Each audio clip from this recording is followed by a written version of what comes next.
स्वस्ति समेभ्यः। नैषधीयचरितमहाकाव्यस्य प्रथमसर्गगतं 49तमं पद्यम्। 58 पद्य तक कल हो गए और घोड़े का वर्णन, घोड़े को लेकर आए तो राजा नल उस घोड़े पर चढ़ गए। पूर्व प्रसंग से जोड़ते हुए चलेंगे। स नलः, ये जो 64वां पद्य है वहां पर इसका अन्वय मिलेगा। ये 7 पद्यों का समूह था, कल के व्याख्यान में भी स्पष्ट किया। अभी इसको लेते हैं कि वो घोड़े का वर्णन चल रहा है द्वितीयांत पद में, और अंत में वर्णन आएगा कि अश्वम आरूरोह, राजा नल घोड़े पर सवार हो गए, आरूढ़ हो गए। तो क्रमशः देखते हैं इसमें। अजस्र भूमि तटकुट्टनोत्थितैरुपास्यमानं चरणेषु रेणुभिः रयप्रकर्षाध्ययनार्थमागतैर्जनस्य चेतोभिरिवाणिमाङ्कितैः। पदच्छेद करके फिर से उच्चारण करेंगे। अजस्र भूमि तट, अजस्र भूमि तट, उस तट का कुट्टन उत्थित, कुट्टनोत्थितैः, र विसर्गों से बना, उपास्यमानं चरणेषु रेणुभिः स्पष्टम। रय प्रकर्ष, रय प्रकर्ष, अध्ययनार्थ, अध्ययन अर्थम, आगतैः, आगतैः, जनस्य चेतोभिः, जनस्य चेतोभिः, इव अणिमा अंकितै, अणिमांकितै। अणिमा से प्रथमा एक वचन में अणिमा शब्द बनता है, किंतु जब समास होता है तो अणिमन शब्द के न का लोप होता है, इसलिए अणिम ये शब्द रखा है। ये देखो, समास की दृष्टि से, केवल विग्रह दिखाने की दृष्टि से मूल है, मूल पदम अणिमन, जैसे महिमन, अणिमा अणिमानौ अणिमानः। और जब समास होगा तो फिर अणिमा नहीं, इसमें अणिमन का न लोप होकर अणिम अंकित, ऐसा जो है। आज तो वो शब्द विश्लेषण में भी हम करेंगे। फिर से देखो। अजस्र भूमि तटकुट्टनोत्थितैः उपास्यमानं चरणेषु रेणुभिः रयप्रकर्षाध्ययनार्थमागतैर्जनस्य चेतोभिरिवाणिमाङ्कितैः। द्वितीयांत विशेषण इसमें देखो पड़ा है, दो द्वितीय वाला पद बना है उपास्यमानम, उपासित किया जा रहा था, सेवित किया जा रहा था, उसकी सेवा कर रहे थे। जो कहते ऐसे उपास्यमान, हयम, हयम ने घोड़े पर, अश्वम अश्व पर, आरूरोह सवार हो गए, आरूढ़ हो गए, चढ़ गए। कौन? स नलः, वे राजा नल। इस पंक्ति को बार बार रखा जा रहा है ताकि 7वें श्लोक तक उसका क्रम टूटे ना। देखते हैं वो घोड़ा कैसा था द्वितीयांत में। फिर ये सभी विशेषणों में आगे ना, जो उपास्यमानम, हम यहीं से क्रियापद को लेकर चलते हैं, एक एक पद। उपास्यमान था, जिसकी उपासना की जा रही थी, जो सेवित किया जा रहा था। किससे सेवित किया जा रहा था? रेणु भी ही, रेणु, रेणु बोलते हैं धूली कणों को। वो धूली कहाँ थी, कहाँ से आई? रेणु शब्द उत्थित ही, रेणु शब्द पुल्लिंगे वर्तते। धूली, वो धूली कण क्या थे? उत्थित मैंने उठे हुए थे, ऊपर उड़ रहे थे, वो उठे। कहते कैसे उठे थे? भूमि, भूमि पर जो धूली मिट्टी है, उस मिट्टी को अजस्र मैंने लगातार, घोड़ा है टप टप टप टप करके, अब वो निरंतर चंचल घोड़ा है, उसमें ऊर्जा की बहुत भरमार, मतलब अपार शक्ति है, तो वो टिकता नहीं है घोड़ा, टांग को कभी इधर इधर इधर। तो अजस्र भूमि तटकुट्टनोत्थित ही, या फिर दौड़ते वक्त भी जो है वैसे। तो अजस्र भूमि तटकुट्टनोत्थित, भूमि तट, भूमि के स्थल को, यहाँ तट स्थल के अर्थ में आया, भूमि स्थल को, अजस्र मैंने निरंतर, भूमि तल को जो कुट्टन, कूट रहा था, कूटना मतलब ताड़ना करना, उस पे ऊपर पैर का प्रहार हो रहा था, तो उससे क्या उठती? धूली उठती। तो अजस्र भूमि तटकुट्टनोत्थित, निरंतर भूमि को प्रताड़न करते थे, कुट्टन करने से। जो हिंदी में कूटना शब्द होता है, ये संस्कृत का कुट्टन शब्द है। कुट्टति, कुट्टतः, कुट्टन्ति, ये धातु भी चलती है। यथा पठ से पठनम, वैसे कुट्ट से कुट्टनम। तो अजस्र निरंतर भूमि तट को कूटने से, भूमि तट को ताड़ित करने से जो धूलि उठी है, ऐसी धूलियों से जो चरणेशु उपास्यमानम, वो धूलियां उसके चरणों को उपासना कर रही थी। कहने का धूलि उठी और फिर से उसके चरणों में आ रही थी। यहीं से कवि ने उत्प्रेक्षा बड़ी सुंदर कर दी। कहते वो धूली उसके चरणों में क्यों आ रही थी, तो पहले तो कवि ने उत्प्रेक्षा की कि वो धूली नहीं थी, वो मानो देखने वाले लोगों के जनस्य, ये देखो जनस्य शब्द पड़ा है, जनस्य मैंने जन, जन मैंने लोक, लोक मैंने लोक जनानाम, एक वचने भी लोकवाचित्वात् सर्वेशाम ग्रहणम, जो लोगों के, जो चेतो भी, चेत तृतीया, चेतस्य शब्द है तृतीया बहुवचन में बना, चेतो भी ही, जो उसको, जो वो धूलिकण नहीं थे, बिल्कुल महीन सूक्ष्म होते हैं ना धूलिकण, तो चेत चित्त, वैसे तो हृदय का कोई आकार प्रकार नहीं होता, किंतु जब हम दार्शनिक अध्यात्म शास्त्र पढ़ते हैं तो उसमें कहते हैं अणु परिमाणम मन, अणु, अणु जैसे बिल्कुल बारीक एक अणु के आकार का मन माना जाता है, वो भी लाक्षणिक अर्थ में।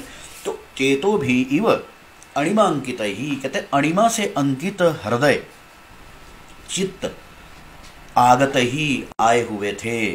कहते हैं रय प्रकर्षा, अणिमा, अणिमा का मतलब सूक्ष्मता, सूक्ष्मता मैंने अणु परिमाण, बिल्कुल अणु के साइज का, अणु के आकार के जो हृदय होते हैं।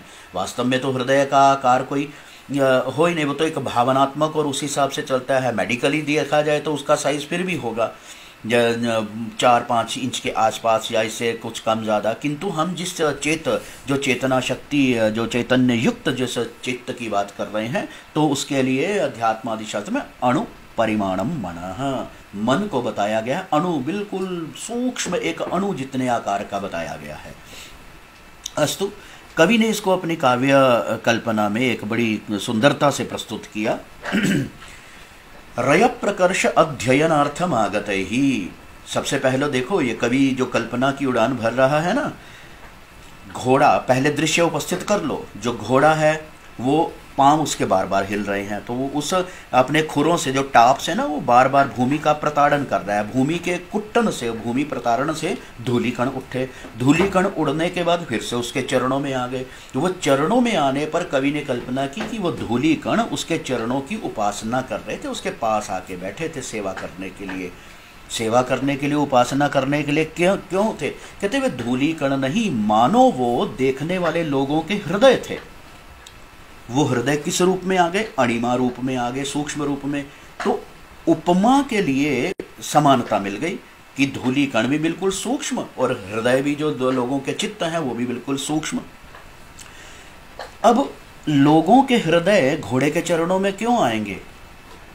यहां तीसरा व्यंग्य जो निकलेगा बहुत ही सुंदर कि रय प्रकर्षः, वो हृदय जो थे वो उस घोड़े के चरणों में आके बैठ गए, जैसे गुरु जी के चरणों में जाके बैठते हैं कि हमें सिखाइए ये कैसे होता है।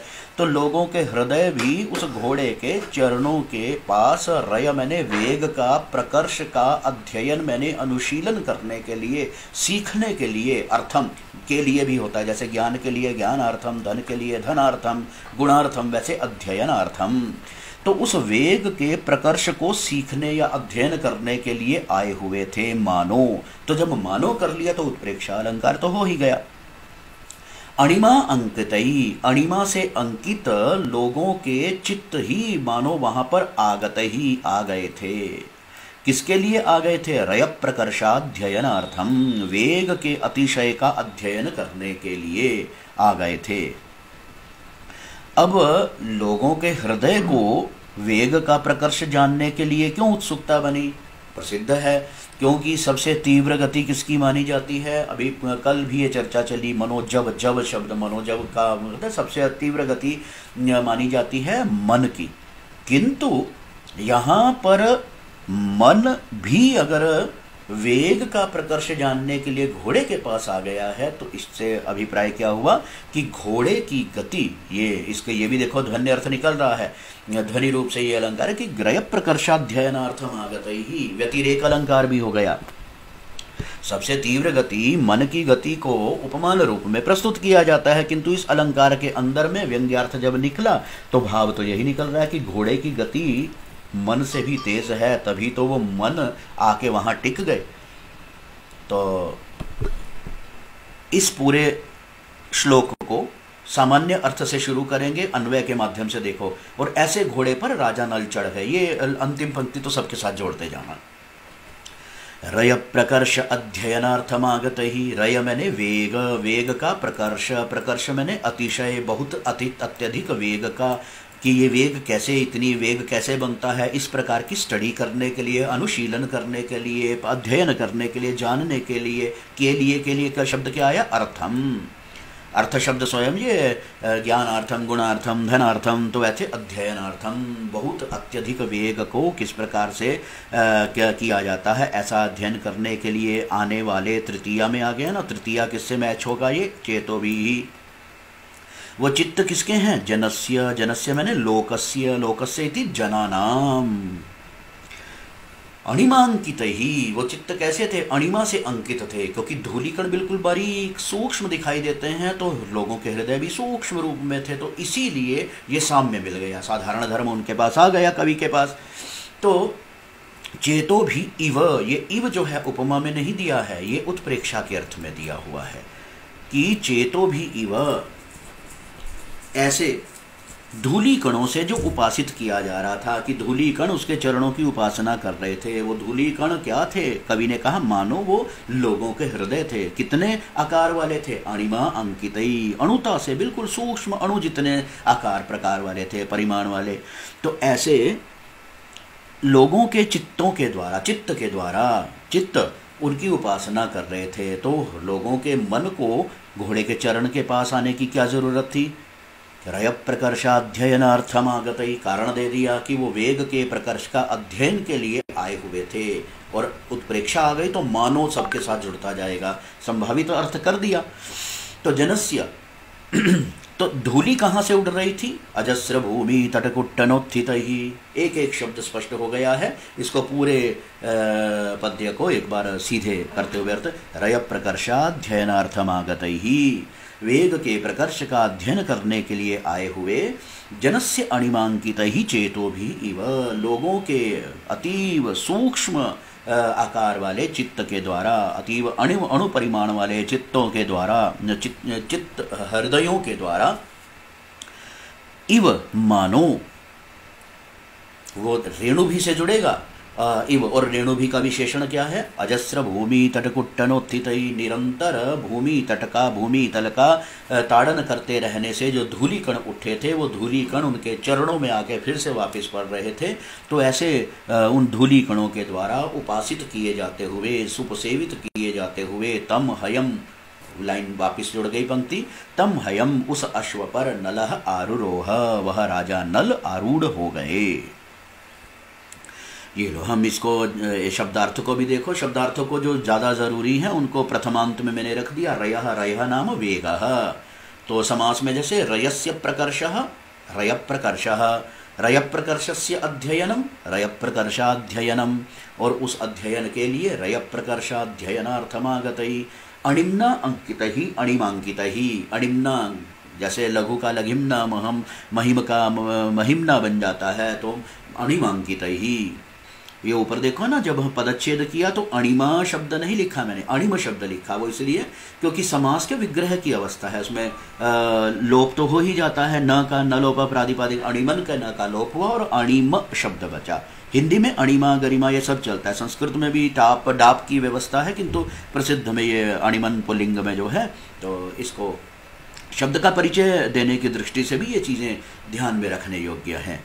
और अणिमा अणुपरिमाणम मनः, ये देखो अणिमन प्रातिपदिक हो गया, अणिमा अणिमानो अणिमानः चर्चितम भैया, ये अजस्रम निरंतरम उपास्यमानम उपसेव्यमानम, द्वितीयांत आ गया उपसेव्यमानम।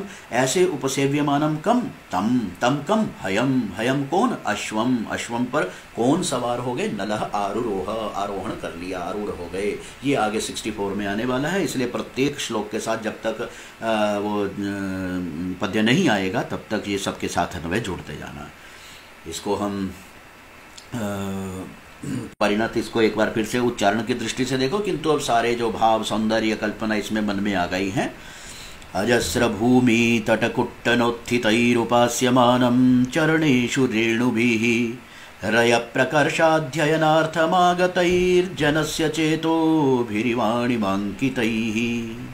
और उत्प्रेक्षा हो गई है, ये उत्प्रेक्षा है, और परिकर भी, परिकर अलंकार का साभिप्राय विशेषण, ऐसे विशेषण का प्रयोग जिसमें एक विशेष अभिप्राय निकलता, विशेषण का प्रयोग जिसमें एक खास अभिप्राय निकल रहा हो। जैसे अणिमांकित कर दिया ना, तो चित्त को कहने से काम चल रहा था, किंतु अणिमांकित कहने से अध्यात्म की दृष्टि से भी हृदय का, मन का परिमाण कितना माना गया, अणु जैसा माना गया। और दूसरा जो धूलिकण है वो भी अणु बहुत सूक्ष्म है, तो इसलिए यहाँ अणिमांकित ही का विशेष अभिप्राय हो गया। और ऊपर इसलिए कि रय प्रकर्ष अध्ययनार्थम आगते, तो सीधा सीधा कारण ही दे दिया है। ये काव्यलिंग भी हो सकता है। और दूसरा, जब उत्प्रेक्षा दे रहे हैं तो जिस उत्प्रेक्षा में कारण सहित अर्थात हेतु देते हुए कवि संभावना करता है, संभावना मीन्स वो संभावित अर्थ करता है, मानो ऐसा क्योंकि ये, इस प्रकार का भाव होने पर हेतु उत्प्रेक्षा होती है। तो तावन मात्रम। और अग्रिम पद्य पर चलेंगे तो ये घोड़े पर सवार होने का वर्णन आ गया कि जब सीधा सीधा दृश्य जो है अपने मस्तिष्क में, घोड़ा लगातार भूमि का प्रताड़न करता था, कुट्टन करना था, उससे धूलिकण उठते थे, वो धूलिकण घोड़े के चरणों में गिरते, तो कवि ने उत्प्रेक्षा कर दी कि वो धूलिकण मानो लोगों के हृदय थे। वो हृदय क्या थे, बहुत सूक्ष्म आकार में, धूलि का आकार जो अति सूक्ष्म रूप में हृदय आ गए थे। हृदय क्यों, लोगों के मन क्यों वहाँ आ गए, चित्त कहते हैं वो उसके चरणों में आए। रय प्रकर्ष अध्ययनार्थम की वेग इतना जबरदस्त, इतना अतिशय एक्सट्रीमली स्पीड जो है ये कहाँ से आई, कहते इसको अध्ययन करने के लिए आए हुए थे। जैसे गुरु के चरणों में कहते हैं कि ये सिखाइए हमें, तो लोगों के हृदय भी मानो आके, वो हृदय का सचमुच में थे नहीं, वो क्या थे, वो चरणों में आने वाली धूलिकण थे। ये उत्प्रेक्षा है, धूलिकण चित्त के साथ जो उत्प्रेक्षा कर दी गई। और उन चित्त के साथ उत्प्रेक्षा करके ही नहीं छोड़ा कवि ने, रय प्रकर्षाध्ययनार्थम ये कारण भी दे दिया है। इसी कारण के एक पहली को काव्यलिंग रूप में कह सकते हो। और ये काव्यलिंग जब उत्प्रेक्षा के साथ अटैच हो जाएगा, उसके साथ जुड़ जाएगा, तो ये हेतु उत्प्रेक्षा होती है। ये शास्त्रीय बातों को बड़े सरल ढंग से, सूक्ष्म रूप से इसको पूरे मनोयोग से सुनकर ध्यान करें, क्योंकि एक दो बार जब अच्छी तरह समझ में आ जाएगा तो आने वाले अनेक पद्यों में, अनेक प्रसंगों में विद्यार्थी अपने आप पहचानना शुरू कर देंगे। सौंदर्य बोध इससे निखरता है। तावत अग्रिम पद्य पर चलें। ये अब घोड़े की देखो एक और बढ़िया सी उत्प्रेक्षा दे रहे हैं। अंत में तो वही आना है। ये भी कवियों का एक बड़ा सुंदर ढंग होता है, लगातार 8-10 पद्यों में वर्णन करेंगे एक क्रियापद वाला समय।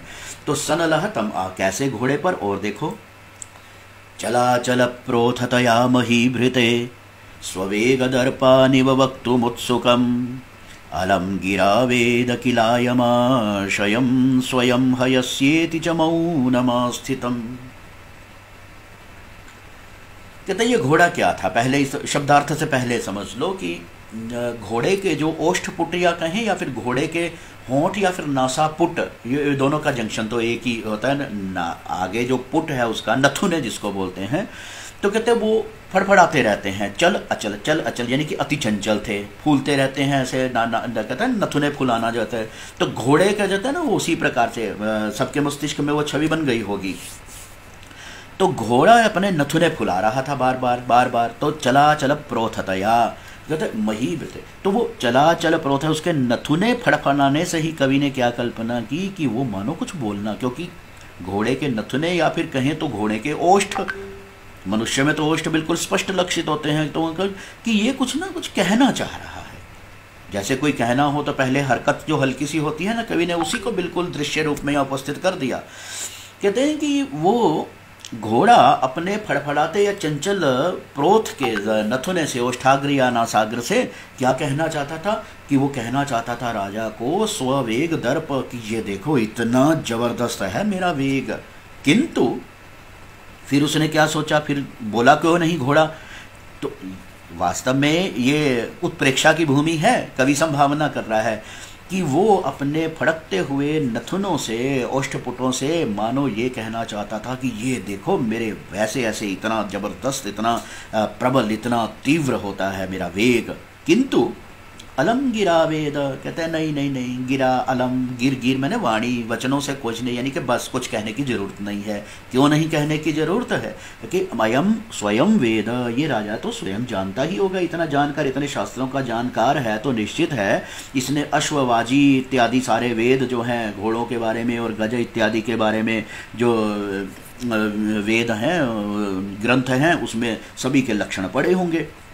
और ये मेरे भी पूरे वेग को अच्छी तरह जानते हैं। तो वो कहते हैं ना, जानकार व्यक्ति के सामने क्या अपनी डींगे हाँकना या क्या अपना बताना। जो गुणी लोगों के सामने तो वो अपने आप ही भांप लेते हैं कि किसमें कितनी हैसियत है, कितना सामर्थ्य है, कितने गुण हैं, कितनी योग्यता है। तो ये सब उस घोड़े ने सोचा कि नहीं नहीं, ये राजा तो स्वयं ही जानता है, इसलिए मौनम आस्थितम ओ क्षण।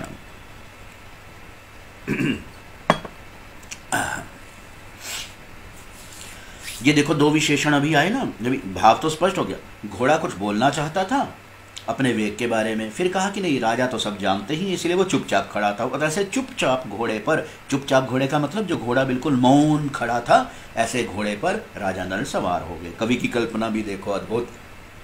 घोड़ा तो वैसे ही कुछ नहीं बोल रहा था, किंतु उसके फड़कते नथुनों से कवि ने उत्प्रेक्षा कर दी कि नहीं, कुछ बोलना चाह रहा था। क्या बोलना चाह रहा था? अपने वेग की बारे में, अपने वेग की अतिशय प्रकर्ष के बारे में बोलना चाह रहा था। फिर बोला क्यों नहीं उसने? कहते वो चुप रह गया। क्यों चुप रहा? कहते उसने सोचा कि बातें नहीं करनी, मतलब कुछ कहना नहीं है। अलम, अलम निषेध के अर्थ में भी होता है, जैसे अलम कोलाहलेन, वैसे ही। तो कहते बस इतना, वो कुछ नहीं कहना। क्यों नहीं कहना? ये स्वयं वेद, ये राजा इतने गुणी राजा हैं, ये तो स्वयं वेद, ये तो स्वयं जानते हैं, तो इनके सामने क्या कहें। तो ये इतना जो अर्थ बीच में बना, ये सब उत्प्रेक्षित अर्थ है, कवि की उत्प्रेक्षा का सौंदर्य है, कमाल है उसका। अब देखो, ये लो शब्दार्थ हमने टच भी नहीं किया, और अब हम इसका भाव और दृश्य तो उपस्थित हो गए ना। अब ये देखो कितना आनंददायक सारे शब्द होने वाले हैं। उच्चारण करते हुए फिर पदच्छेद की ओर जाते हैं। चलाचल प्रोथतया महीभृते स्ववेगदर्पानिव वक्तुमुत्सुकम् अलम गिरावेद किलायमाशयं स्वयं हयस्येति च मौनमास्थितम्। चल अचल प्रोथतया महीभृते, चलाचल प्रोथतया, चल अचल प्रोथतया महीभृते, स्ववेग दर्पान इव, स्व वेग दर्पान द्वितीया बहुवचनम, इव वक्तुम उत्सुकम, उत्सुकम वक्तुम उत्सुकम। फिर अलम गिरावेद, अलम गिरावेद, किल अयम आशयम, किल अयम आशयम, स्वयं हयस्य इति, स्वयं हयस्य इति च मौनम आस्थितम। श्लोक बिल्कुल स्पष्ट है पदच्छेद की दृष्टि से। अब इसी पदच्छेद में देखो अर्थ लगते हैं। घोड़े के दो विशेषण द्वितीयांत में आ गए। एक तो उत्सुक था, दूसरा क्या है? मौनम आस्थितम, मौन पर आश्रित, यानी कि चुप रह गया वो घोड़ा। ऐसे मौन में आस्थित, मौनम आस्थितम हयम आरुरोह, ये आगे पंक्ति ये जुड़ेगी जो है। उत्सुक वाले भाव को स्पष्ट करो, जैसे वक्तुम उत्सुकम, वक्तुम मैंने कहने के लिए उत्सुक था।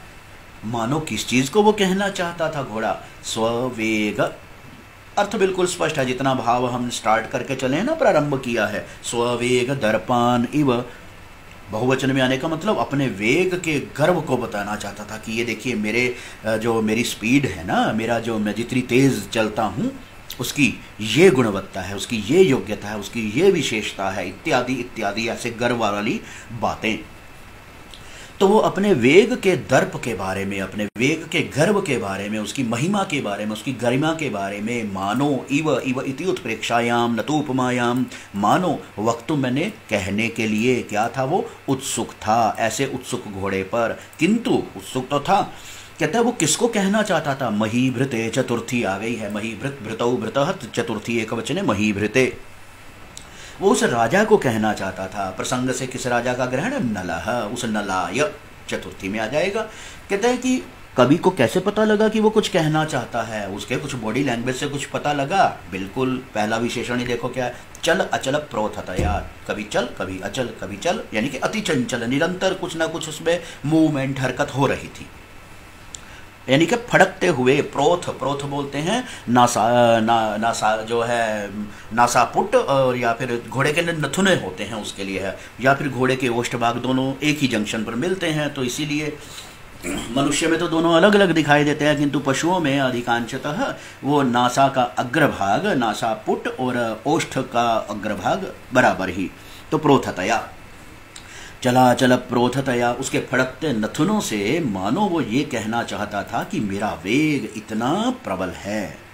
किंतु अपने वेग के दर्प को बतलाना चाहता था वो, किंतु अलम गिरा, फिर उसने सोचा अलम गिरा, गी ही गिरऊ गिरह तृतीया एक वचन में। अलम जब निषेध अर्थ में प्रयोग होता है ना तो उसमें तृतीया विभक्ति उस उपपद के योग में हो जाती है। अलम कोलाहलेन, अलम दुष्टतया, ये इस प्रकार का अलम गिरा। उसने कहा रहने तो कोई दिक्कत नहीं। वेद किल, वेद मैंने व्यक्ति, ये विद धातु से लिट लकार वाला विकल्प से अर्थ लट में भी बन जाता है। वेद मैंने जाना थी, किल अयम, कहते हैं ये तो प्रसिद्ध है, वे मेरे इस फीचर चाहे वो राजा के अर्थ में लगाओ कि ये तो अयम आशयम, आशय मैंने अभिप्रायम, ये मेरे अभिप्राय को जान रहा है, जानता है।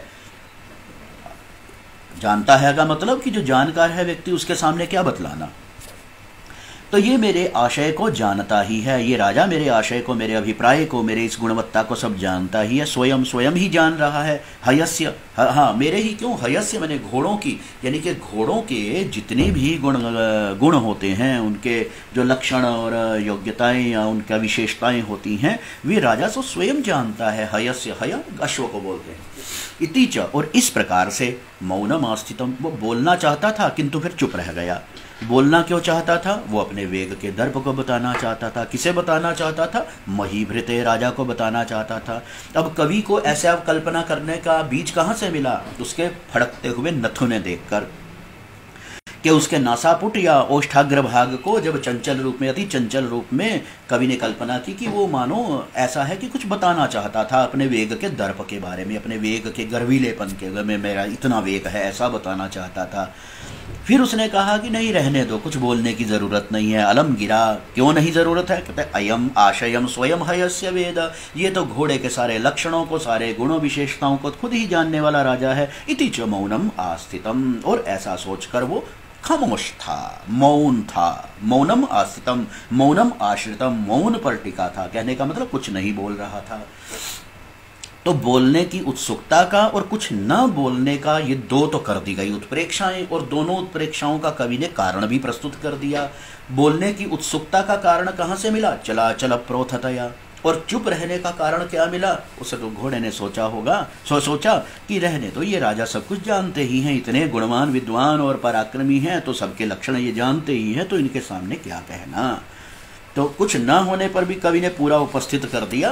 तो उत्सुकत्वम च मौनम आस्थितत्वम च इति विशेषण द्वयम उत्प्रेक्षागतम, तो हो गया। अब इसमें अन्वय करते वक्त तो और ज्यादा स्पष्टीकरण हो जाएगा, बिल्कुल स्पष्ट। ये देखो, चलाचल प्रोथतया, चल अचला चलाचल प्रोथतया, प्रोथ होने का भाव प्रोथता और फिर तृतीया में बन गया। चलाचल प्रोथतया महीभृते, उस राजा के लिए स्ववेग दर्पानि वक्तुम उत्सुकम, अपने वेग के दर्पों को कहने के लिए बड़ा उत्कंठित हो रहा था कि मैं बताऊं, तो इसीलिए बार बार उसके वो फड़कते नथुनों को देखकर कवि ने कल्पना कर देती। किंतु इसमें अध्याहार वाक्य बनाने के लिए ना बीच में जोड़ो, परंतु मूल पद्य में नहीं है, इसलिए इसका अध्याहार हमने किया। तो उसने क्या सोचा, ये इन्वर्टेड कोमा में जो लिखा है दैट इज डिक्टेटेड लाइन, ये उसमें अयम हयस्य आशयम किल स्वयं वेद, ये तो अश्व के हयस्य, अश्व के आशय को स्वयं वेद, ये तो घोड़ों के आशय का मतलब उसके आशय का अभिप्राय, मतलब कि सारे उसके लक्षण इत्यादि या उसके जो भी है घोड़े की बॉडी लैंग्वेज, पशुओं की हरकत को समझना, ये भी गुणकार जो गुणी लोग होते हैं वो जानते हैं। जैसे घुड़सवार जो लोग होते हैं, और कहीं तो बड़े ही इसमें जैसे आजकल देखा है ना कि बड़े बड़े एकेडमीज चलती हैं घुड़ राइडिंग के लिए, हॉर्स राइडिंग वगैरह के लिए, तो उसके अलग अलग फीचर होते हैं। घोड़ा सीधा खड़ा है, उसके कान हिले हैं, उसका इधर देखना उधर देखना, उसकी आंख का हिलना, उसके होंठ का फड़कना, ये हर एक उसके बॉडी लैंग्वेज से, उसके भाषा को समझने वाला। तो ये आशय का मतलब यहाँ उससे है कि ये तो घोड़े के हर आशय को, यानी कि उसके प्रत्येक विशेषता, गुणवत्ता, योग्यता, बॉडी लैंग्वेज, उसके अंग चेष्टा विन्यास सभी के बारे में जानने वाला है। तो अतः इसलिए अलम गिरा, कहते कुछ कहने की जरूरत नहीं। इति च, इस प्रकार से मौनम आस्थितम, जो चुप खड़ा था। कवि ने दो उत्प्रेक्षाएं कर दी, तो अर्थ है तो इस प्रकार के हयम अश्व पर राजा नल सवार हो गए। स्पष्टमेव, अर्थ के साथ साथ सौंदर्य बोध और अलंकार सब स्पष्ट हो गया है। देखो, ये मूल जो ज़्यादा ज़रूरी शब्द थे उनको प्रथमांत में मैंने रखा है ताकि विद्यार्थी स्वयं श्लोक के मुताबिक उनका प्रयोग भी अनुसार प्रयोग कर पावे। हयः अश्वः, प्रोथः ओष्ठ का अग्रभाग या नासापुटम वा, ये घोड़े के लिए जाएगा। और महीभृत, महीभृत राजा को बोलते हैं, प्रथमांत में है, ऊपर श्लोक में चतुर्थी में आया है। वेद वेत्ति जानाति, लट को विकल्प से ये वेद रूप भी बनता है, तो वेत्ति जानाति। अब हम, और अलंकार स्पष्ट है, उत्प्रेक्षा, ये देखो पिछले पद्य में भी कहा ना, जहाँ हेतु पूर्वक दिया जाए तो वही उत्प्रेक्षा हेतु उत्प्रेक्षा बन जाती है। और इसी को अगर दूसरे पक्ष में, दूसरे पहलू से देखा जाए तो कारण तो रहेगा, वही कारण स्वतंत्र पदार्थ या वाक्यार्थ के रूप में आ जाए तो काव्य लिंग कहलाता है। तो यहाँ ये भी मान सकते हो कि वो काव्य लिंग ही उसका अंग बन के आ चुका है। और लो, अब ये इसका उच्चारण जो हम करते हैं एक परिणत रूप में, किंतु इस उच्चारण में अब अंदर से ये पूरा का पूरा अर्थ और पूरा भाव, सौंदर्य सब इसमें भर चुका है। उच्चारण केवल उच्चारण नहीं रहना चाहिए, इसमें आ जाए कि इसको बोलते ही वो पूरा अर्थ पूरा दिमाग में गूंजना रहना चाहिए, साथ साथ चलना चाहिए। चलाचल प्रोथतया महीभृते स्ववेग दर्पानिव वक्तुमुत्सुकम् अलम गिरावेदगिलायमाशयं स्वयं हयस्येति च मौनमास्थितम्। ऐसे उस मौनम आस्थितम, जो कुछ बोलना चाह रहा था किंतु वो मौन खड़ा था। बाकी अर्थ स्पष्ट हो चुका है। ऐसे घोड़े पर स नलः तम हयम अश्वम आरूरोह। एक पद्य और करेंगे और इसमें तीन पद्य और बचेंगे और फिर राजा नल घोड़े पर सवार हो जाएंगे। तो आज हम ये एक और पद्य कर लेते हैं, क्योंकि हम वो लास्ट में है ना, आरूरोह को साथ साथ लेकर चल रहे हैं तो कोई दिक्कत नहीं आएगी। और पूरे जब 7 पद्य हो जाएंगे तो फिर इकट्ठे एकत्र रूप में एक में ही क्रिया लगेगी। और ये पूरा का पूरा वर्णन ध्यान रखना, ये बृहत एक बड़े प्रश्न के रूप में भी पूछा जा सकता है। और महारथस्याध्वनि चक्रवर्तिनः परानपेक्षोद्वहनाद्यशस्सितम् रदावदातांशुमिषादनीदृशां हसन्तमन्तर्बलमर्वतां रवे। ये बीच में मैं कई बार कह चुका हूँ कि ये शाब्दिक जो है ना, अनुप्रास, यमक इत्यादि है, तो कई बार अर्थालंकार वो बोध सूक्ष्मता की दृष्टि से तो सामान्य कहा नहीं भी कहेंगे तो स्वयं इतना तो अनुप्रास तो प्राय करके छलकता है इसके श्रीहर्ष के पद्यों में। हसंत मंतर, वो र का ऊपर देखो, मंतर बल मर्व, ये अंतर्व और मर्व, ये क्या बढ़िया सुंदर सा अनुप्रास आ गया। रदावदा, बढ़िया, विताशांशुमिषादिनी दृशाम, अनुप्रास छलक रहा है। परानपेक्षोद्वहनान, तो ये भी साथ में उसमें रखे। कदाचित अनुप्रास आदि के बारे में हम श्लोक का अर्थ करेंगे अभी। महारथस्य अध्वनि चक्रवर्तिनः, पदच्छेद देखो, महारथस्य अध्वनि, अध्वा रास्ते को बोलते हैं। और हाँ, अर्थ कर देंगे उनका। महारथस्य अध्वनि चक्रवर्तिनः परानपेक्षा, पर अनपेक्षा उद्वहनाद यशस्सितम, पर दूसरों की अनपेक्षा, उद्वहनाद यशः सितम, फिर रद अवदात। एक मिनट, इन पद्य को हम स्वतंत्र लेते हैं ताकि एक एक सेक्शन, एक एक भाग ये यहाँ आ गया। रद अवदात, रद अवदात अंशु मिषाद, इसको जोड़ो, रदावदांतांशुमिता, रदावदातांशुमिषाद अनीदृशाम, न ईदृशाम, ये अब नवे में स्पष्ट हो जाएगा। हसंतमंतर बलमर्वताम रवे, हसंतमंतर बलमर्वताम रवे। कवि ने फिर से उत्प्रेक्षा की कि वो घोड़ा जो था, हसंतम अंतर बलम, कहते अंतर बलम, हसंतम अंतर बलम, वो अंदर ही अंदर हंस रहा था सूरज के घोड़ों पर।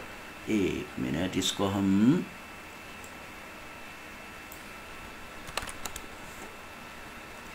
ये ऊपर एक शब्द है, इसको थोड़ा सा अलग करके रखेंगे। अंतर हसंतम,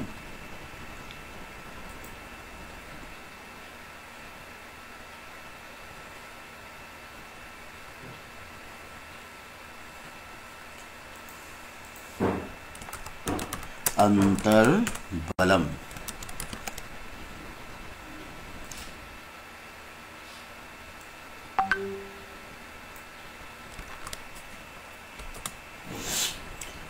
ये है महारथस्य अध्वनि अंतर्बलम अर्वताम रवेः।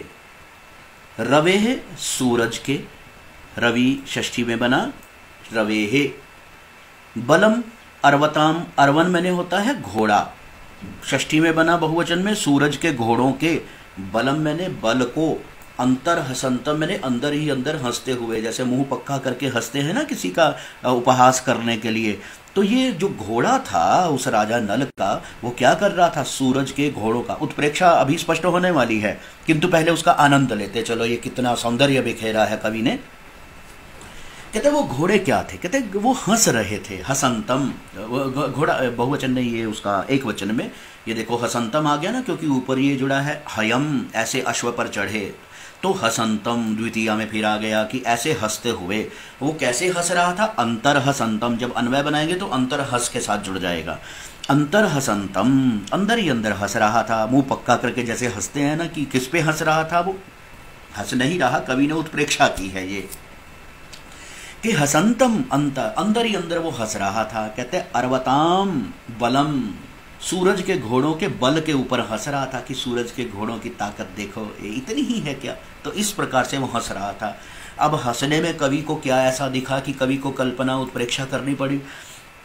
कहते हैं कि रद अवदात अंशुमिषाद, घोड़ा, घोड़े के रद मैंने होता है दांत, उन दांत के बिल्कुल साफ सुथरे शुभ्र, वाइट, ब्राइटनेस को बोलते हैं अवदात, निर्मल जो होते हैं, निर्मल शुभ्र, कि उस दांतों की, अवदात मैंने बिल्कुल शुभ्र, अंशु मैंने जो किरणें थी, उन किरणों के मिश, मिश मैंने बहाने से। तो बहाने का मतलब इस प्रकार को, ये उसमें उत्प्रेक्षा में भी ऐसे मिश शब्द का प्रयोग होता है, और कई आचार्यों के मत में यहाँ कैतवा पन्नुति भी रहती है। हम उसकी चर्चा बाद में करेंगे, अभी इस सौंदर्य को जरा उसका आनंद लो जो कवि ने कल्पना की है कि अश्वों के, उस घोड़े के दांतों की, रद मैंने दांत, दंत, उन दांतों की जो शुभ्र कांति है, अवदात अंशु, अंशु मैंने कांति यानी कि किरण, यानी कि चमक, शुभ्र जो चमक है, साफ सुथरी जो उसका तेज चमक है, उसके बहाने से अब घोड़े के दांतों की जो चमक है, उसकी अंशु मैंने जो उसकी चमक निकल रही है, किरण निकल रही है ना, तो कवि ने उस किरण से ही स्माइलिंग या हास को फैलाव जैसा शुभ्रता का वर्णन करके तो उत्प्रेक्षा कर दिया कि अपने दांतों की शुभ्र किरणों के बहाने से वो जो है वो हंसी बिखेर रहा था, अंदर ही अंदर हंस रहा था। तो दांतों की शुभ्र चमक जो है, वो चमक कवि को मिल गई उत्प्रेक्षा करने का बीज। तो रदावदादांशुमिषाद हसंतम, घोड़ा हंस नहीं रहा था, किंतु कवि ने कल्पना क्या कर दी, उत्प्रेक्षा क्या की कि अपने दांतों की शुभ्र किरणों के बहाने से वो अंदर ही अंदर हंस रहा था। प्रश्न उठा किसके ऊपर हंस रहा था, वो ताकत के बल के ऊपर हंस रहा था। वो बल किसका था, अर्वताम, घोड़ों का था। और घोड़े किसके थे, रवि, सूरज के 7 घोड़े प्रसिद्ध हैं, सप्ताश्व बोलते हैं भगवान सूर्य को।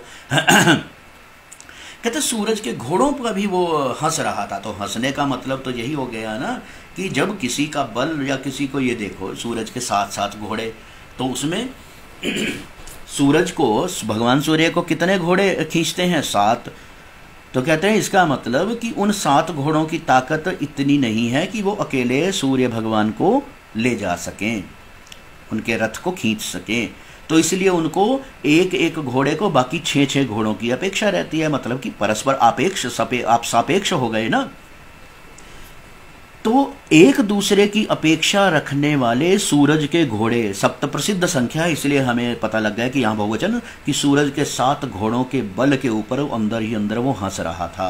हंसने का कवि को कैसे बोध हुआ, उसके शुभ्र दांतों की चमक से कवि ने उत्प्रेक्षा की कि मानो वो अपने उस चमक के बहाने से हंसी उड़ा रहा था।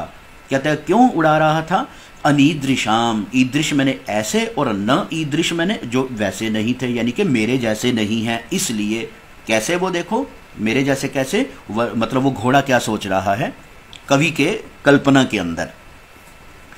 महारथस्य, महारथ, महारथ कौन होता है, महारथी। इसके लिए प्रसिद्ध है कि 10 सहस्र योद्धाओं के साथ जो अकेला लड़ सकता है उसको महारथी की संज्ञा दी जाती थी। अति सुरथी, महारथी, ऐसे ऐसे जो शब्द सुने होंगे ना, तो महारथ बोलते हैं 10,000 योद्धाओं के साथ, या किन्हीं किन्हीं शास्त्रों में आया कि 11,000 धनुर्धारियों के साथ तो हम मोटे मोटे कैलकुलेशन आकलन से कि इतने जो महारथी राजा नल महारथी है, तो चक्रवर्ती न, और कैसा है वो राजा, सार्वभौम राजा है, एक छत्र साम्राज्य है उसका, तो चक्रवर्ती राजा। तो ऐसे चक्रवर्ती राजा के मार्ग में अध्वनि सप्तमी में बना है, इसके मार्ग में यानी कि इतने महारथी चक्रवर्ती राजा के मार्ग में तो निश्चित है घोड़ा जाएगा तो पृथ्वी पर कम और लंबी छलांग या ऊंचाई पर ज़्यादा जाएगा। तो कहते चक्रवर्ती न महारथस्य अध्वनि, ऐसे चक्रवर्ती महारथी के रास्ते में परानपेक्ष उद्वहनाद, इतने बड़े महारथी को ले जाने के लिए पर अनपेक्षा, पर मैंने दूसरे, परेशान अनपेक्षा, परेशान मतलब मुझे दूसरे घोड़ों की क्या नहीं है, न अपेक्षा, अनपेक्षा है यानी कि अपेक्षा नहीं है, और उस अनपेक्षा भाव से उद्वहन करूंगा मैं इसको, उद्वहन मैंने वहन करूंगा यानी कि ले जाऊंगा इसको, कैरी करूंगा। इस कारण से पंचमी आ गई यशः, तो उसका यश मिला उसको, उसकी प्रसिद्धि थी, उस यश से ही क्या हो चुका था वो सफेद, सित मैंने श्वेत। यश का वस्तुतः रंग नहीं होता, किंतु कवि लोक में या कवि कल्पना में या फिर सामान्य भावना की दृष्टि से भी देखा, जैसे पाप का रंग जैसे काला मान लिया जाता है, व्यापकता की दृष्टि से स्काई ब्लू नीलेपन का या हरियाली जो भरपूर समृद्धि का प्रतीक हो गई, वैसे ही यश का रंग कवि लोक में और माना गया है श्वेत शुभ्र। तो यशः सितम, सूरज के घोड़े हरे नीले रंग के माने जाते हैं, दोनों रंग जो इसमें कि हरित वर्ण है और क्वचित नील वर्ण के रूप में भी वर्णन आया है पुराणों में। तो सूरज के घोड़े अलग रंग वाले हैं, तो फिर कहते हैं कि ये घोड़े के लिए दो तीन चीजें ऐसी हो गई जो सूरज के घोड़ों से भी बढ़कर हैं। पहले इसका सामान्य अर्थ कर लो, पूरे श्लोक का अर्थ पहले संभालो, फिर उसकी खूबसूरती, उसकी सुंदरता को महसूस करो, अलंकार आदि और भाव। ये देखो घोड़े ने क्या सोचा नहीं, घोड़ा क्या कर रहा था, हसंतम, कैसे हंस रहा था, अंतर हसंतम, जो अंदर ही अंदर हंस रहा था। किसका, कहते हैं वो घोड़ा सूरज के घोड़ों के बल के ऊपर अंदर ही अंदर हंस रहा था। किसके बहाने से, किसके छल से, कहते अपने दांतों की चमक के बहाने से। जब दांतों की चमक, उसके दांतों की निकलती हुई चमक किरणें देखकर ऐसा लगता था कि ये तो हंस रहा है सूरज के घोड़ों के बल के ऊपर अंदर ही अंदर। क्यों हंस रहा है, कहते अनिदृशाम, क्योंकि सूरज के घोड़े मेरे जैसे नहीं हैं, ऐसे नहीं हैं।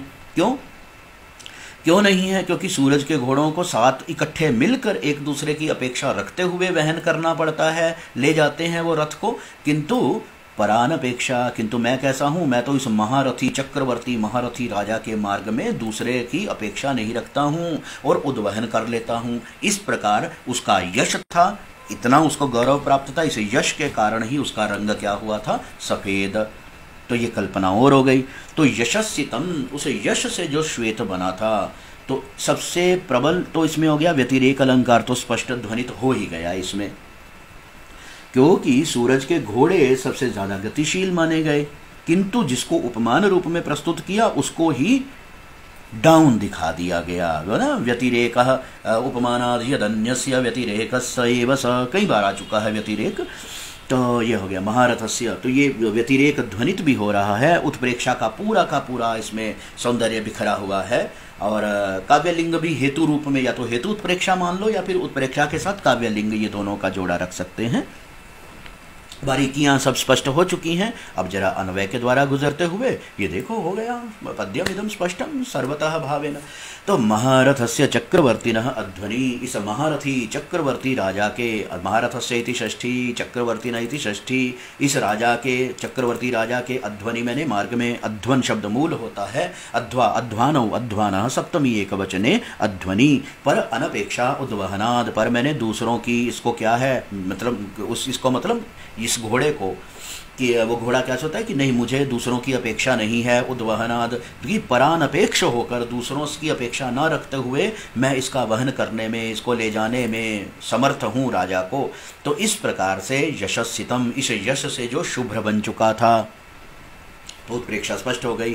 और रदावदात, रद मैंने दांत, दांतों की, अवदात मैंने शुभ्र, शुभ्र मैंने निर्मल यानी कि स्वच्छ, स्वच्छ क्या है जो किरणें, किरणें अर्थात कांति, उस कांति के मिश, मिश मैंने छद्म, छद्म मैंने कपट, कपट मैंने व्याज, जिन्हीं के अपने दांतों की सफ़ेद चमक, अपने दंत की श्वेत शुभ्र निर्मल कांति के बहाने से, छद्म से, जो मानो ये कह रहा था कि अनीदृशाम, सूरज के घोड़े ऐसे नहीं है। अनीदृशाम का समास मैंने खोल दिया है, न ईदृशाम इति अनीदृशाम, षष्ठी बहुवचने। कहते रवेहे, रवि शब्द का षष्ठी एक वचन में, रवेहे सूरज के, अरवताम मैंने घोड़ों का। अरवन शब्द नया सुन रहे हो तो स्पष्ट रूप से इसको पक्का कर लो। अरवतामिति घोटकानाम यानी कि तुरंगाणाम, यानी कि अश्वानाम, यानी कि तुरंगमाणाम।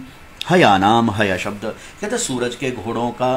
कहते अंतर बलम, ये अंतर बलम को हम बलम, इस शब्द को यहाँ से हटाते हैं, ये आ गया कि सूरज के घोड़ों के बल, मैंने बल को, अंतर हसंतम, ये अंतर का अन्वय हसंतर से है, तो इसलिए ब्रैकेट में लिख दिया अंदर ही अंदर हंसते हैं। जैसे मुंह पक्का करके हंसते हैं ना हम किसी का मजाक उड़ाने के लिए, तो ये घोड़े की बड़ी अच्छी कल्पना की, केवल हंसी नहीं रहा है, उसका अंदर ही अंदर मखौल मजाक उड़ा रहा है उपहास करते हुए। ऐसे उस अंदर ही अंदर हंसते हुए घोड़े पर राजा नल सवार हो गए। आगे नेक्स्ट 64 पद्य में आएगा, 64वें पद्य में जो है, तो हो गए ये इतना, और भाव सौंदर्य बोध सब कुछ स्पष्ट हो गया है। कवि ने पहले तो उत्प्रेक्षा का पूरा एक मंच स्थापित कर दिया इस श्लोक में, फिर उसके अंदर कारण भी दे दिया, फिर कारण के साथ साथ मिश कैपट इत्यादि हेतु रूप में कहें तो हेतु उत्प्रेक्षा हो गई, नहीं तो काव्यलिंग भी दे दिया। और सूरज के घोड़ों का भी उपहास करना, इतनी ताकत तो उसी में हो सकती है ना जो स्वयं को उससे ज्यादा मानता, तो उत्प्रेक्षा के अंदर ही ध्वनित हो गया, व्यंग्य रूप में निकल गया व्यतिरेक। व्यतिरेक अर्थात अलंकार से अलंकार ध्वनित हो गए यहाँ पर, कि वहां से रहा था कि नहीं, सूरज, जहां सूरज के घोड़े उपमान रूप में आने चाहिए थे, किंतु आए उपमान रूप में ही हैं ध्वनि के माध्यम से, किंतु उनका बल इससे नीचे हो गया, तो व्यतिरेक अलंकार ध्वनि रूप में निकल जाएगा, व्यतिरेक भी हो जाएगा। तो अलंकारों का, और ये देखो बाकी स्पष्ट है ही, उत्प्रेक्षा हेतु उत्प्रेक्षा काव्यलिंग हो गया, व्यतिरेक भी यहाँ पर इसमें ध्वनित हो रहा है, व्यतिरेक ध्वनि स्पष्ट ना होकर जो ध्वनि के मार्ग से निकले वहीं अलंकार ये व्यंग्य रूप में या ध्वनि रूप में होते हैं, व्यतिरेक ध्वनि ही या व्यतिरेक व्यंग्य, इस प्रकार से लिखा जाता है। ये लो,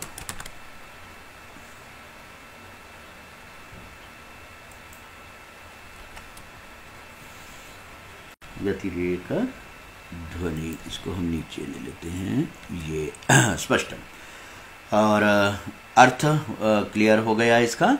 बाकी 3 पद्य हैं, उनको हम अगले व्याख्यान में करेंगे।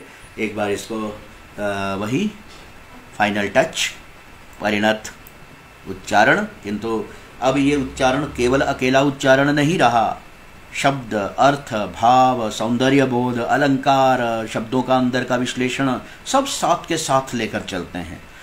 महारथस्याध्वनि चक्रवर्तिनः परानपेक्षोद्वहनाद् यशस्सितं रदावदातांशुमिषादनीदृशां हसन्तमन्तर्बलमर्वतां रवेः इति एतद् पद्यत्रयात्मकं व्याख्यानं तावन्मात्रमस्तु। शुभमस्तु सर्वेषां।